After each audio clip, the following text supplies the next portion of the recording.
गणानाम् त्वा गणपतिगुम् हवामहे कविम् कवीनामुपमश्रवस्तमम् ज्येष्ठराजम् ब्रह्मणाम् ब्रह्मणस्पत आनः शृण्वन्नोतिभिः सीदसादनम् ॐ श्रीमहागणपतये नमः। ॐ नमो भगवते रुद्राय नमस्ते रुद्रमन्यव उतोत इषवे नमः नमस्ते अस्तु धन्वने बाहुभ्यामुत ते नमः यात इषुः शिवतमा शिवम् बभूव ते धनुः शिवा शरव्या यातवतया नो रुद्रमृडया याते रुद्रशिवा तनोरघोरा पापकाशिनी तया नस्तनुवाशन्तमया गिरिशन्ताभिचाकशीः यामिषुङ्गिरिशन्तहस्ते बिभर्ष्यस्तवे शिवाङ्गिरित्रताम् कुरु माहि गुंसीः पुरुषम् जगत् शिवेन वचसा त्वा गिरिशाच्छावदामसि यथा नः सर्वमिज्जगत यक्ष्मगुम् सुमना असत् अध्यवोचदधिवक्ता प्रथमो दैव्योऽभिषके अहीगिश्च सर्वान् जम्भयन् सर्वाश्च यातु धान्यः असौ यस्ताम्रो अरुण उत बभ्रुः सुमङ्गलः ये चेमागुम् रुद्रा अभितो दिक्षुः श्रिताः सहस्रशो वैशागुम् हेडयीमहे असौ यो वसर्पति नीलग्रीवो विलोहितः उतैनम् गोपा अदृशन्नदृशन्नुदहार्यः उतैनम् विश्वा भूतानि सदृष्टो मृडयातिनः नमो अस्तु नीलग्रीवाय सहस्राक्षाय मीढुषे अथो ये अस्य सत्त्वानो हन्तेभ्यो करन्नमः प्रमुञ्च धन्वनस्त्वमुभयोरार्त्नियोर्ज्याम् याश्च ते हस्त इषवः पराता भगवो वपा अवतत्य धनुस्त्वगुम् सहस्राक्षशते शुधे निशीर्य शल्यानाम् मुखा शिवो नः सुमना भव विज्यम् धनुः कपर्दिनो विशल्यो बाणवागुम् उत अनेशन्नस्येषव आभुरस्य निषङ्गतिः याते हेतिर्मीढुष्टमहस्ते बभूवते धनुः तयास्मान् विश्वतस्त्वमयक्ष्मया परिभुजा नमस्ते अस्त्वायुधायानातताय धृष्णवे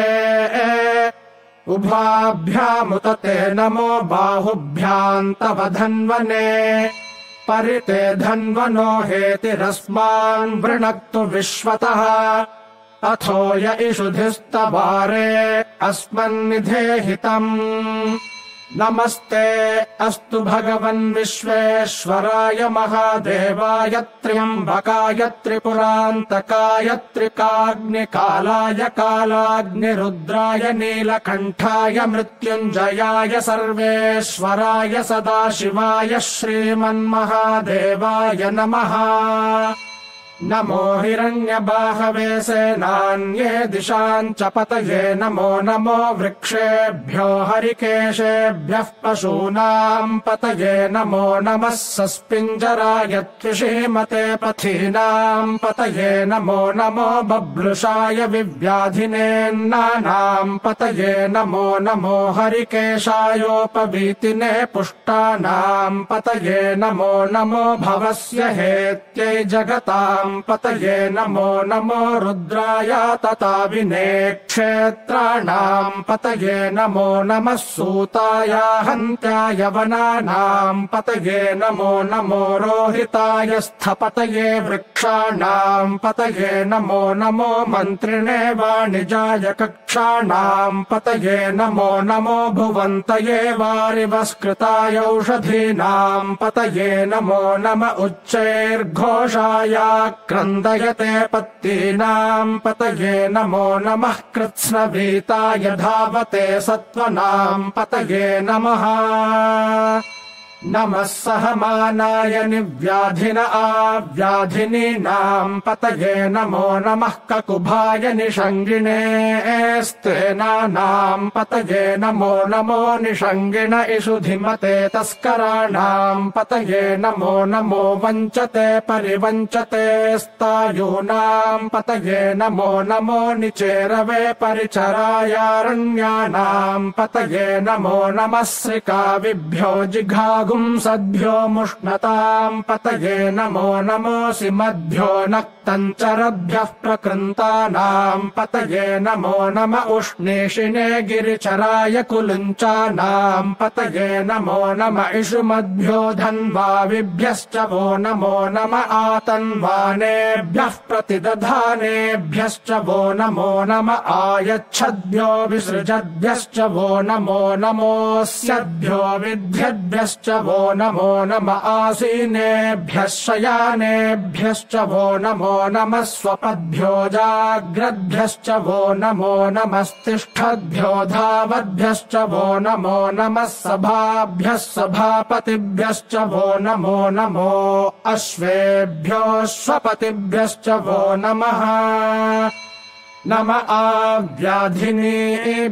विविध्यन्तेभ्यश्च वो नमो नम उगणाभ्यस्त्रिगुंहतेभ्यश्च वो नमो नमो गृत्सेभ्यो गृत्सपतिभ्यश्च वो नमो नमो व्रातेभ्यो व्रातपतिभ्यश्च वो नमो नमो गणेभ्यो गणपतिभ्यश्च वो नमो नमो विरूपेभ्यो विश्वरूपेभ्यश्च वो नमो नमो महद्भ्यः क्षुल्लकेभ्यश्च वो नमो नमो रथिभ्यो रथेभ्यश्च वो नमो नमो रथेभ्यो रथपतिभ्यश्च वो नमो नमः सेनाभ्यः सेनानिभ्यश्च वो नमो नमः क्षत्रुभ्यः सङ्ग्रहेतृभ्यश्च वो नमो नमस्तक्षभ्यो रथकारेभ्यश्च वो नमो नमः कुलालेभ्यः कर्मारेभ्यश्च वो नमो नमः पुञ्जिष्टेभ्यो निषादेभ्यश्च वो नमो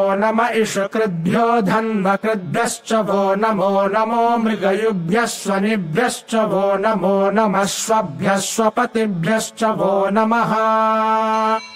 नमो भवाय च रुद्राय च नमः शर्वाय च पशुपतये च नमो नीलग्रीवाय च शितिकण्ठाय च नमः कपर्दिने च व्युक्तकेशाय च नमः सहस्राक्षाय च शतधन्वने च नमो गिरिशाय च शिपिविष्टाय च नमो मेढुष्टमाय चेषुमते च नमो ह्रस्वाय च वामनाय च नमो बृहते च वर्षीयसे च नमो वृद्धाय च संवृध्वने च नमो अग्र्याय च प्रथमाय च नम आशवे चाजिराय च नमः शीघ्र्याय च शीभ्याय च नम ऊर्म्याय चावस्वन्याय च नमः स्रोतस्याय च द्वीप्याय च नमो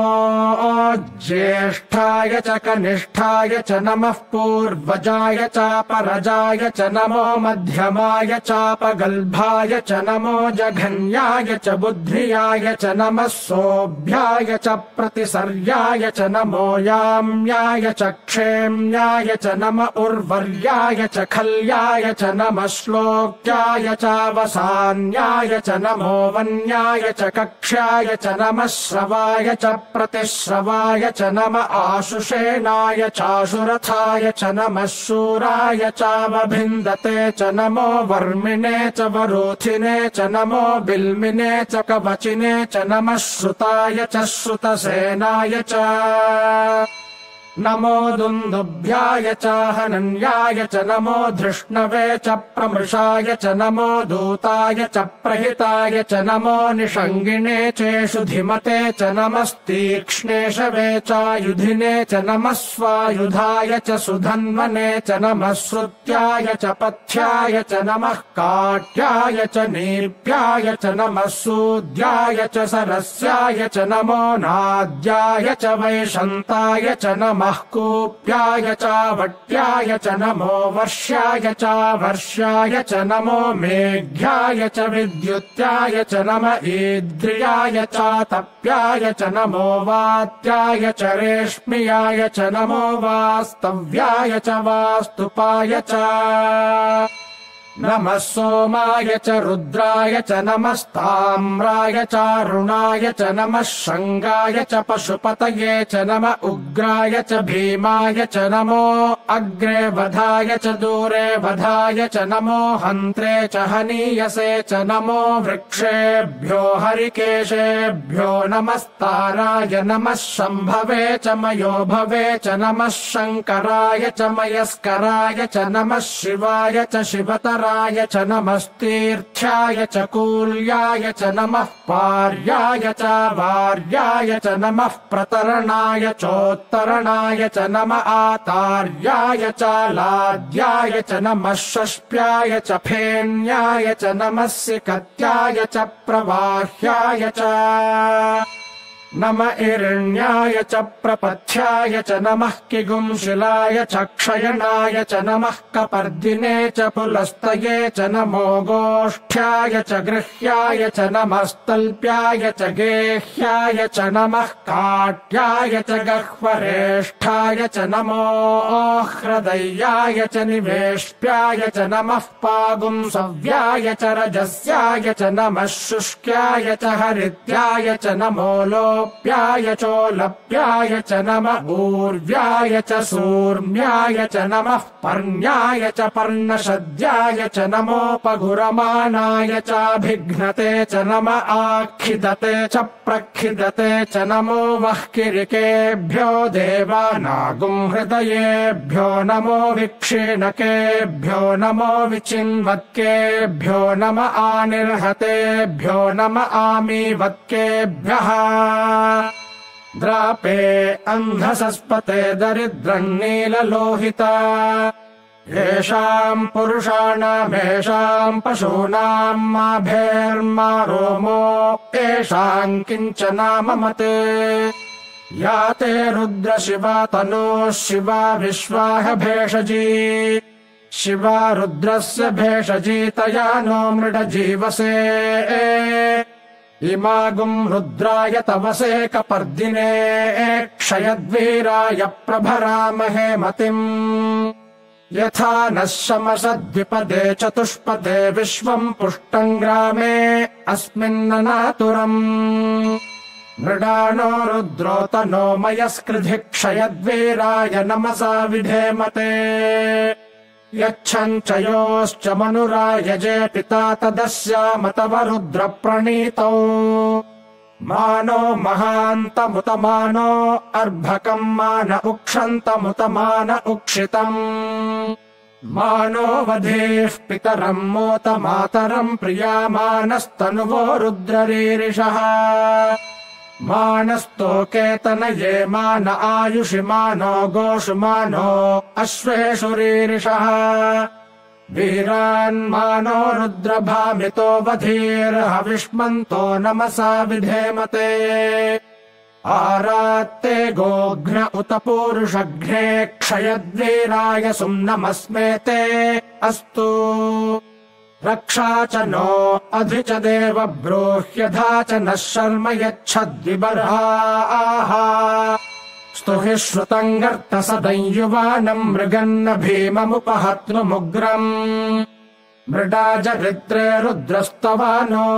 अन्यन्ते अस्मन्निवपन्तु सेनाः परिणो रुद्रस्य हेतिर्वृणक्तु परित्वेषस्य दुर्मतिरघायोः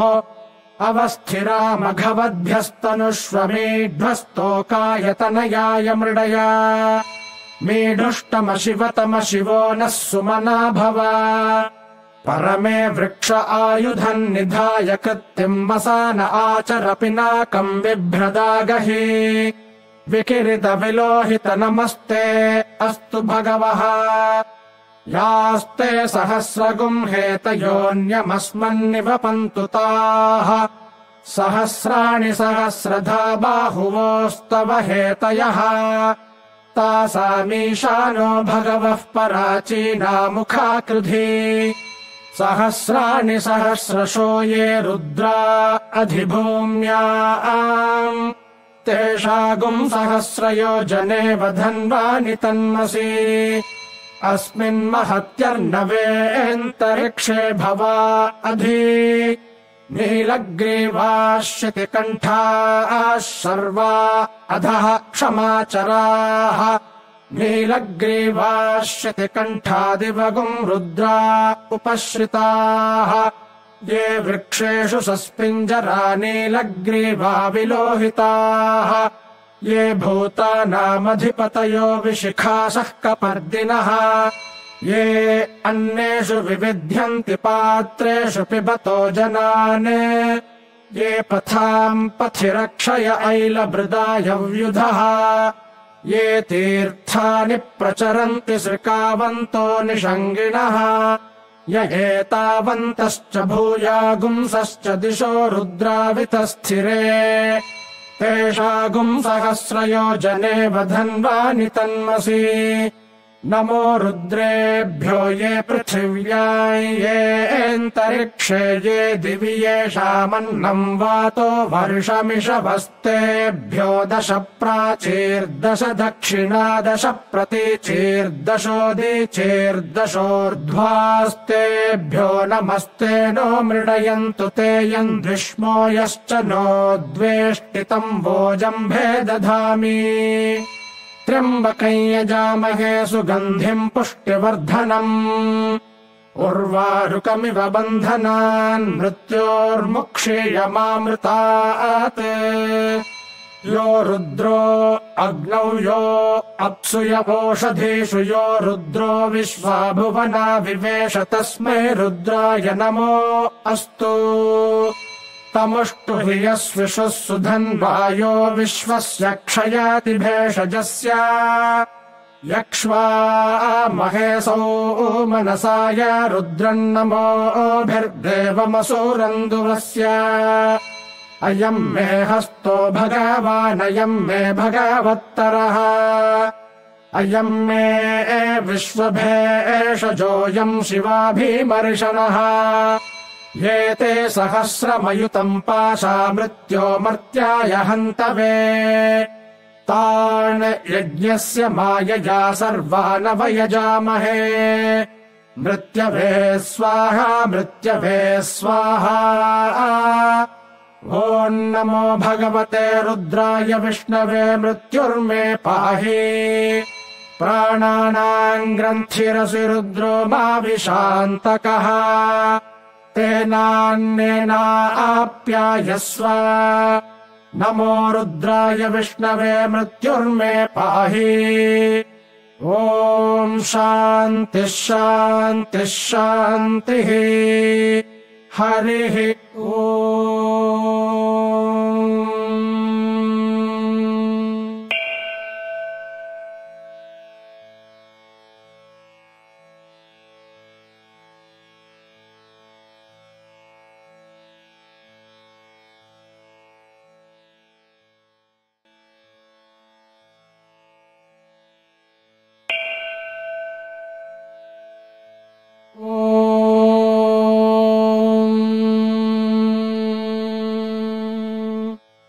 श्रीगुरुभ्यो नमः हरिः ॐ अग्ना विष्णो सजोषसे मा वर्धन्तु वाङ्गिरः द्युम्नैर्वाजेभिरागतम् वाजश्च मे प्रसवश्च मे प्रयतिश्च मे प्रसितिश्च मे धीतिश्च मे क्रतुश्च मे स्वरश्च मे श्लोकश्च मे श्रावश्च मे श्रुतिश्च मे ज्योतिश्च मे सुवश्च मे प्राणश्च मे पानश्च मे व्यानश्च मे सुश्च मे चित्त भूतम् च आधीतम् च मे वाक् च मे मनश्च मे चक्षुश्च मे श्रोत्रम् च मे दक्षश्च मे बलम् च ओजश्च मे सहश्च आयुश्च मे जरा च आत्मा च मे तनूश्च मे शर्म च मे वर्म च मेऽङ्गानि च मे स्थानि च मे परोगुंसि च मे शरीराणि च मे ज्येष्ठ्यम् च आधिपत्यम् च मे मन्युश्च मे भामश्च मे मश्च मेऽम्भश्च मे जेमा च मे महिमा च मे वरिमा च मे प्रथिमा च मे वर्ष्मा च मे द्राघुया च मे वृद्धम् च मे वृद्धिश्च मे सत्यम् च मे श्रद्धा च मे जगच्च मे धनम् च मे वशश्च मे त्विषिश्च मे क्रीडा च मे मोदश्च मे जातम् च मे जनिष्यमाणम् च मे सूक्तम् च मे सुकृतम् च मे वित्तम् च मे वेद्यम् च मे भूतम् च मे भविष्यच्च मे सुगम् च मे सुपथम् च मरुद्धम् च मरुद्धिश्च मे क्लृप्तम् च मे क्लिप्तिश्च मे मतिश्च मे सुमतिश्च मे सञ्च मे मयश्च मे प्रियम् च मे नुकामश्च मे कामश्च मे सौमनसश्च मे भद्रम् च मे श्रेयश्च मे वस्यश्च मे यशश्च मे भगश्च मे द्रविणम् च मे यन्ता च मे धर्ता च मे क्षेमश्च मे धृतिश्च मे विश्वम् च मे महश्च मे संविच्च मे ज्ञात्रम् च मे सूश्च मे प्रसूश्च मे सीरम् च मे लयश्च मरुतम् च मे मृतम् च मे यक्ष्मम् च मे नामयच्च मे जीवातुश्च मे दीर्घायुत्वम् च मे नमित्रम् च मे भयम् च मे सुगम् च मे शयनम् च मे शूषा च मे सुदिनम् च मे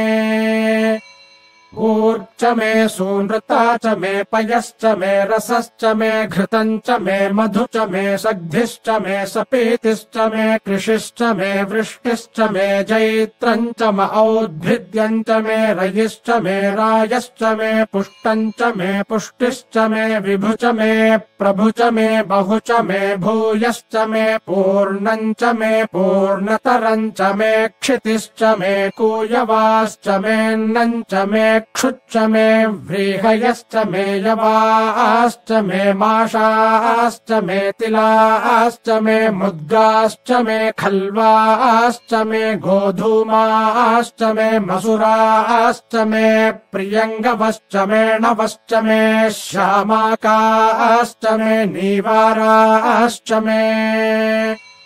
अस्मा च मे मृत्तिका च मे गिरयश्च मे पर्वताश्च मे शिखताश्च मे वनस्पतयश्च मे हिरण्यम् च मे यश्च मे सीसम् च मे त्रपुश्च मे श्यामम् च मे लोहम् च मेऽग्निश्च आपश्च मे विरुधश्च ओषधयश्च मे कृष्णपच्यम् च मे कृष्णपच्यम् च मे ग्राम्याश्च मे पशव आरण्याश्च यज्ञेन कल्पन्ताम् वित्तम् च मे वित्तिश्च मे भूतम् च मे भूतिश्च मे वसु च मे वसतिश्च मे कर्म च मे शक्तिश्च मेऽर्थश्च मयेमश्च म इतिश्च मे गतिश्च मे अग्निश्च म इन्द्रश्च मे सोमश्च म इन्द्रश्च मे सविता च म इन्द्रश्च मे सरस्वती च म इन्द्रश्च मे पूषा च म इन्द्रश्च मे बृहस्पतिश्च म इन्द्रश्च मे मित्रश्च म इन्द्रश्च मे वरुणश्च म इन्द्रश्च मे त्वष्टा च म इन्द्रश्च मे धाता च म इन्द्रश्च मे विष्णुश्च म इन्द्रश्च मेऽश्विनौ च म इन्द्रश्च मे मरुतश्च म इन्द्रश्च मे विश्वे च मे देवा इन्द्रश्च मे पृथिवी च म इन्द्रश्च मेऽन्तरिक्षम् च म इन्द्रश्च मे द्यौश्च म इन्द्रश्च मे दिशश्च म इन्द्रश्च मे मूर्धा च म इन्द्रश्च मे प्रजापतिश्च म इन्द्रश्च मे अगुंसुश्च मे रश्मिश्च मे दाभ्यश्च मेऽधिपतिश्च म उपागुंसुश्च मेऽन्तर्यामश्च म ऐन्द्रवायवश्च मे मैत्रावरुणश्च म आश्विनश्च मे प्रतिप्रस्थानश्च मे शुक्रश्च मे मन्थी च म आग्रयणश्च मे वैश्वदेवश्च मे ध्रुवश्च मे वैश्वानरश्च म ऋतुग्रहाश्च मेऽतिग्राह्याश्च म ऐन्द्राग्नश्च मे वैश्वदेवश्च मे मरुत्वतीयाश्च मे माहेन्द्रश्च म आदित्यश्च मे सावित्रश्च मे सारस्वतश्च मे पौष्णश्च मे पात्नीवतश्च मे हार्योजनश्च मे इद्भश्च मे बर्हिश्च मे वेदिश्च मे धिष्णियाश्च मे शुचश्च मे चमसाश्च मे ग्रावाणश्च मे स्वरवश्च म उपरवाश्च मे धिषवणे च मे द्रोणकलशश्च मे वायव्यानि च मे पूतभृच्च म आधवनीयश्च म आग्नेयध्रम् च मे हविर्धानम् च मे गृहाश्च मे सदश्च मे पुरोडाशाश्च मे पचता मे बभृतश्च मे स्वगाकारश्च मे अग्निश्च मे घर्मश्च मेऽर्कश्च मे सूर्यश्च मे प्राणश्च मे श्वमेधश्च मे पृथिवी च मे दितिश्च मे दितिश्च मे द्यौश्च मे शक्वरीरङ्गुलयोदिशश्च मे यज्ञेन कल्पन्तामृक्ष मे साम च मे स्तोमश्च मे यजुश्च मे दीक्षा च मे तपश्च मरुतुश्च मे व्रतम् च मे होरात्रयोर्वृष्ट्या बृहद्रथन्तरे च मे यज्ञेन कल्पेताम् गर्भाश्च मे वत्साश्च मे त्र्यविश्च मे त्र्यवी च मे दित्यवाच्च मे दित्यौही च मे पञ्चाविश्च मे पञ्चावी च मे त्रिवत्सश्च मे त्रिवत्सा च मे तुर्यवाच्च मे तुर्यौही च मे पष्ठवाच्च मे पष्ठौही च म उक्षा च मे वशा च मर्षभश्च मे वेहच्च मे नड्वाञ्च मे धेनुश्च म आयुर्यज्ञेन कल्पताम् प्राणो यज्ञेन कल्पतामपानो यज्ञेन कल्पताम् व्यानो यज्ञेन कल्पताम् चक्षुर्यज्ञेन कल्पताग्श्रोत्रम् यज्ञेन कल्पताम् मनो यज्ञेन कल्पताम् वाग्यज्ञेन कल्पतामात्मा यज्ञेन कल्पताम् यज्ञो यज्ञेन कल्पताम् एका च मे तिस्रश्च मे पञ्च च मे सप्त च मे नव च म एकादश च मे त्रयोदश च मे पञ्चदश च मे सप्तदश च मे नवदश च म एकविंशतिश्च मे त्रयोविंशतिश्च मे पञ्चविंशतिश्च मे सप्तविंशतिश्च मे नवविंशतिश्च म एकत्रिंशच्च मे त्रयस्त्रिंशच्च मे चतस्रश्च मेऽष्टौ च मे द्वादश च मे षोडश च मे विंशतिश्च मे चतुर्विंशतिश्च मेऽष्टाविंशतिश्च मे द्वात्रिंशच्च मे षट्त्रिंशच्च मे चत्वारिंशच्च मे चतुश्चत्वारिंशच्च मेऽष्टाचत्वारिंशच्च मे वाजश्च प्रसवश्चापिजश्च क्रतुश्च सुवश्च मूर्धा च व्यष्णियश्चान्त्यायनश्चान्त्यश्च भौवनश्च भुवनश्चाधिपतिश्च इडा देवहूर्मनुर्यज्ञनिर्बृहस्पतिरुक्था मदानि शगुंसि षद्विश्वे देवाः सूक्तवाचः पृथिवीमातर्माहि गुंसेर्मधुमनिष्ये मधुजनिष्ये मधुवक्ष्यामि मधुवदिष्यामि मधुमतीम् देवेभ्यो वाचमुद्यासगुं शुश्रूषेण्याम् मनुष्येभ्यस्तम् मा देवा अवन्तु शोभायै पितरोऽनुमदन्तु ॐ शान्तिः शान्तिः शान्तिः हरिः ॐ